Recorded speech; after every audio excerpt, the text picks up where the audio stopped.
Hi friends, welcome to the Seaside Lane channel. I'm a wife, mom, artist, author, and lover of Jesus.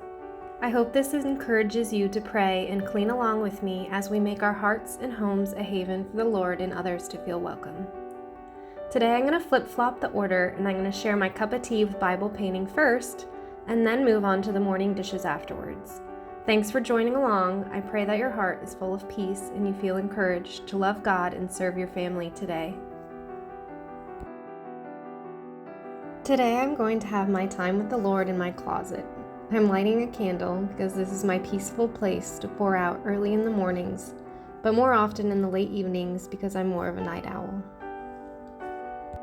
Matthew 6:5-6 says this, "And when you pray, do not be like the hypocrites, for they love to pray standing in the synagogues and on the street corners to be seen by others. Truly I tell you, they have received their reward in full. But when you pray, go into your room, close the door, and pray to your Father who is unseen. Then your Father, who sees what's done in secret, will reward you." I wandered downstairs to make myself a cup of tea, and I began to think of being a new wife with a baby who was only a few months old. I recalled watching the movie War Room. I can't say I've gone back and watched it since then in the past 8 years, but there's something that stuck in my heart and my mind. So the evening before my birthday of this year, I felt the Lord tell me to make a prayer closet, to clean out the extra clothing. Those were less important than the prayers that would soon take place in this space. The verses I read come right before the Lord's Prayer. The traditional King James translation of Matthew 6 says, "When thou prayest, enter into thy closet, and then thou hast shut thy door, pray to thy Father, which is in secret." Most modern versions don't use closet anymore, but they use room or a private room or an inner room. In Greek, the word is taimeon, which is what I painted right here. It simply means an inner storage chamber or a secret room. We might describe it today as a safety deposit box or a vault. It describes that place that's the most valuable possessions and treasures are to be kept safe. I feel like Jesus is telling us in this verse that we need a place where we can regularly and routinely meet with our most valued treasure in all of this life, our Heavenly Father. He's the one resource that never runs out and never runs dry, the one who can solve any problem we have and deliver us from every attack. There's nothing more valuable to us than our relationship with Him. I decided to paint a sunset, or a sunrise, I guess, by the Greek word taimeon in my Bible by these verses, because often when I come to this place, it's early morning or late in the evening. Next, I began writing out my prayers. I had 3 people on my mind that I've asked for prayer or that I was thinking of. I also created this space because I wanted to be more faithful. I wanted to have my word be true. When I told a friend I would be praying for them, I wanted to really write it out, hang it up, and bring it to the Lord, and not just have it be my empty words. Also, there's an immense amount of peace after I tape it up and I walk away and I go about my day. I feel like I've already offered all my things that I'm worried about to the Lord, so there's nothing for me to have to fret or fear. One evening, my firefighter was out and the kids were tucked in bed, so I popped in my earbuds with some worship music and I began to paint this prayer closet. I hadn't painted so freely in a long time. I just started grabbing tubes of paint and jugs from the garage. I went for it on the back of my wall closet. Also, it's highly convenient having your prayer space right next to your dress space, so you can pick out what you want to wear for the morning or pick it out the night before. Thanks for joining my prayer time. Hi, I'm Morgan Lane, and now we get to clean. If you haven't already, get up and start working on something in your own house. I love to say that today is a great day to tidy, to make our hearts and homes a haven for our families. In my prayer closet, I brushed in the words from Esther 4:14. It says that this is the moment for which you have been created. I wanted to make a space where I could meet with my Father, and I painted the walls with lots of daisies because that's my favorite flower, and it only seemed natural to draw me in to have my favorite flower.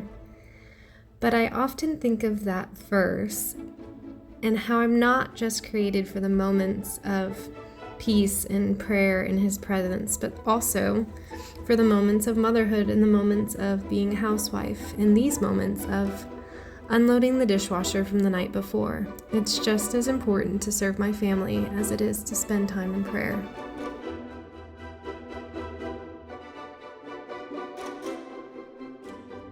My dog likes to wait next to the dishwasher until all the clean ones are empty, with hopes that the dirty ones get drops of food or drips on the floor and that he gets to lick it off.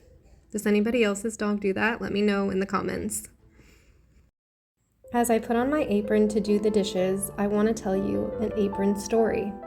The first time I read this story was in a book about mothering, and it's on Susanna Wesley. She had 10 children. Mama Wesley's solution to chaos with all of her 10 kids was to bring her Bible to her favorite chair and throw her long apron up over her head. She would hide under it, kind of forming a tent. This became kind of a tent of meeting, like the tabernacle in the day of Moses in the Old Testament. Every person in Mama Wesley's household knew, from the smallest toddler to the oldest helpers, that she was respected, and this was a signal that she was going to meet with God.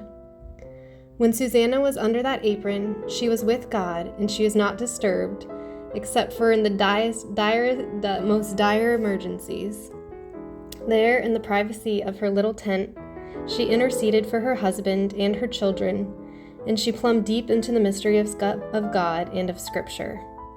His holy discipline equipped her throughout her whole life with profound knowledge of the Bible. When my sink starts to get kind of dingy or smelly, back to my baking soda, which I talked about when I vacuumed the rug, I like to sprinkle the whole sink with lots of baking soda. Then I put some pumps of a good smelling soap down, and with circular motions and a little bit of water, I scrub from the top to the bottom and all around until it kind of is a paste to make it clean. There's nothing better than a clean sink. It makes it look really fresh. However, I'm not one to buff or dry the sink. I'll clean it and rinse it out, but then I just leave it. I know some people like dry it with a cloth after they clean it, but I'm not that extreme. If you haven't ever read any stories or biography on Susanna Wesley, I recommend just giving it a search online when you have spare time. How she raised 10 kids and just 2 of her sons becoming incredible men of God and what they did.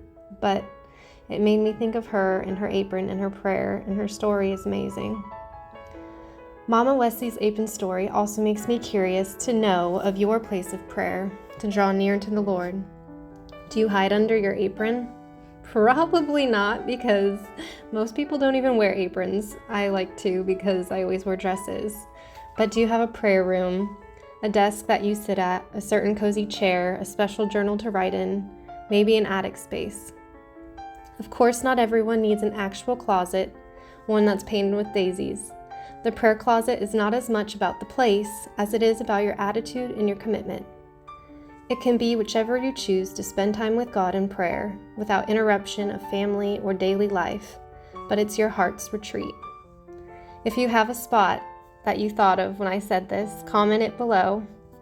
Or if you don't, maybe now is the time to claim and declare a new spot today, to start and have a place of prayer. So I finished up my dishes and now I'm on to daisies. But if you're not done cleaning, keep cleaning. I had to stop at the store and pick up a jug of milk between dropping off the kids at school and coming home to clean up. And the $4 flower section, it calls me like Moana, and I can't resist. And of course, there was a pile of white daisies that were so fresh, left over from Easter weekend probably at the store, and so I decided to splurge and get some daisies, which was fitting because I was showing you my daisy prayer closet this morning. I'll probably go rent the movie War Room this week now that I talked about it and talked about the prayer closet, and I actually haven't watched the movie in years.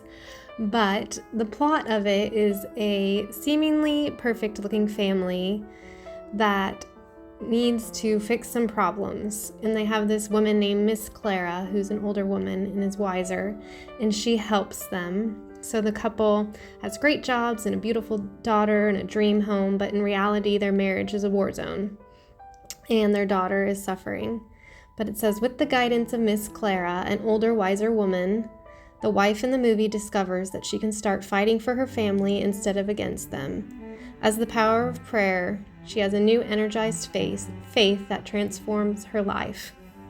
I've seen the clip from the movie multiple times, so I guess that is what keeps it in my brain. But the Miss Clara, I think it's at the end, says this prayer in her prayer closet. You've done it again, Lord, you've done it again. You are good and you are mighty. You are merciful and you keep taking care of me when I don't deserve it. Praise you, Jesus, you are Lord. Give me another one, Lord. Guide me to who you want me to help rise up more, that they will call upon your name and rise up those that love you and seek you and trust you. Rise them up, Lord. Rise them up, Lord. We need a generation of believers who are not ashamed of the gospel. We need an army of believers, Lord, that hate to be lukewarm and will stand on your word above all else. Rise them up, Lord. Rise up. I pray for unity among those that love you. I pray that you will open your eyes so you can see the truth of the Lord. I pray for your hand of protection and guidance. Raise up a generation, Lord, that will take light into this world, that will not compromise when under pressure, that will not cower, Lord. When others fall away, rise them up, Lord. Then they will proclaim the name of your salvation, the name of Jesus Christ.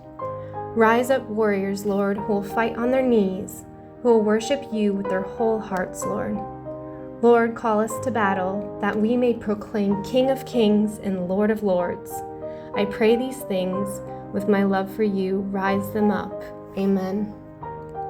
It's much more powerful the way the woman in the movie says it, so just go look up War Room Miss Clara's Prayer, and you'll probably be brought to tears. But the moment you finish cleaning the kitchen, of course, somebody else is hungry. So my husband wanted breakfast, and I did as well because I hadn't eaten anything yet. So I made us some fried eggs, which is our favorite. As I finish cooking these eggs, I just want to say thank you for joining me, and thank you for all who have joined this series of Homemaking videos so far. I've learned a lot, and now I have a microphone, so this one should sound better than all the rest. It's a learning process, but the Lord told me to make these, so I'm just going for it. But if you like this video, feel free to give it a thumbs up or subscribe or comment below. It really helps encourage me to keep making more videos. And if you happen to be a first responder wife, check out my little prayer devo. You can just Google search Bride Behind the Boots. It's an art journal that has pages to pour out in prayer for your husband in regards to his line of duty. Bye, friends. Thanks for joining me today. I hope you have a wonderful rest of your week. Go hydrate and eat an egg and pray and serve your families and love Jesus. And I think that's it. Bye.